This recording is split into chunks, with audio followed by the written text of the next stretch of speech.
Welcome to the InforMaven AI Update, a podcast for higher education administrators to discuss the practical use of AI and intelligent agents.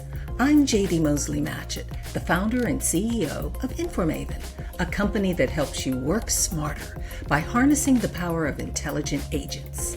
And this month, our guest is Dr. Bradley Coverdale, the Manager of Academic Program Assessment and Program Health at the University of Maryland Global Campus and the founder of BC Data Insights. How should AI shift the way institutions define and measure program health?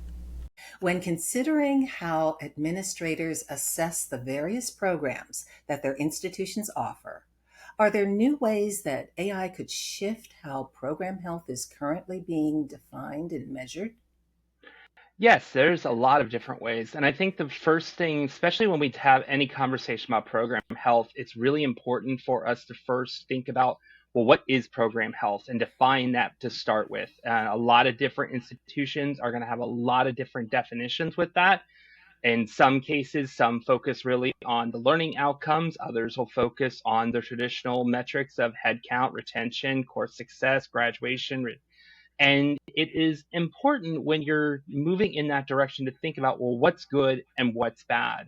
And more the sense of, and this is one of the things we heard a lot within even my institution of, well, Brad, when do I know when to intervene? When do I know when to make that next change? Where do I need to have? Because in some cases, you could have a program director that is managing 5-6 programs, and not to mention all of the different courses that are going with them. And so it's a lot of time on top of all of the other expectations that we have for our program directors, department chairs, and the like. So it's really, really important as we move forward and to get a baseline of what is it that you're wanting to measure and how are you going to measure it. Once we have that, well, then you can really start to ask those questions too using generative AI to start thinking of what are you starting to look at. So if you have, for example, if you have a platform that you can bring in your proprietary information, then you have an option then to be able to look at those trends and say, help me understand what's going on with our particular students. Help me understand where are our potential gaps. A lot of what we see too often in higher ed is that this data is siloed. And so academic affairs isn't communicating with student affairs. And there's a lot of rich information for us to really be able to move forward. If we're talking about persistence, for example, and our students coming in that next term, well, it's really important if we already know what our chances are, or if there's students that are less likely to come back. That's really important for our program directors to know, so they know from the beginning, this is the target that the university has set for me, but this helps me to get an idea of who are these students I'm working with and which ones are planning to come back and which are not. Another thing is getting goals, being able to get that information from wherever, whether you're surveying at the beginning of your term, whether you're surveying when students come in, really getting a good understanding of why are your students there. And if you don't necessarily know that, you could use deep research as an example to go and do a deep research of you could check your own Reddit, you could see what are people saying on the internet when you're talking about with brand identity, and get a sense of, well, who are our students and where are they going and what are and why are they here? Because students that come to an R1 are likely going to have a very different reasoning for be here than someone going to community college, someone going to an open institution, someone attending online. And it's really important that we are addressing those particular needs.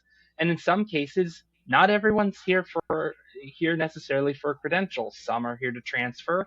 Some are here to just get a couple of courses to meet a requirement, whether for job or to be able to move forward.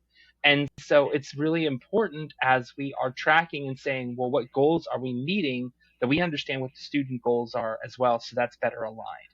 It also helps when we're meeting with the needs of our employers as well. So having that extra bit of information really helps us to see where do all of these pieces come into play.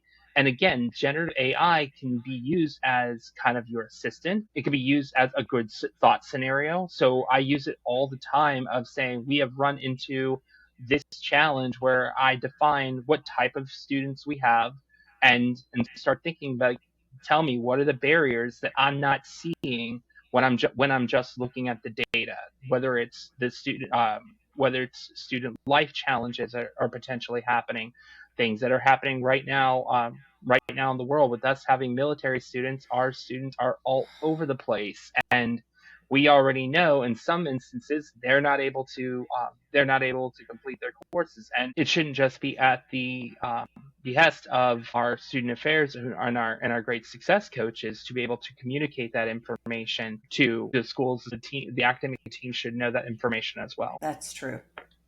If you've ever wondered what it looks like to build something of your own without quitting your job, join Brad at a LinkedIn Live event, Plan B Momentum.